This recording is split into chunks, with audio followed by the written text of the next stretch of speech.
Here is how to enable live streaming on YouTube.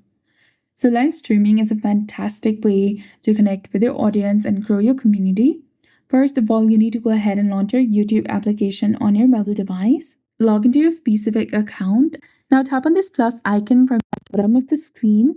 Go ahead and select live. Now, tap on next, which is in the bottom of the screen, and select whether it's made for kids or not. And then select go live, which is highlighted in white color in the bottom. But before you go live, you'll need to verify your account with a phone number. Select your region and enter your phone number, and after verification, return and click on request again, and it can take up to 24 hours to get live streaming access. So that's all there is to it. I hope you found this video helpful. If you did, please like, share, and subscribe. Thanks for watching. We'll see you again in the next one.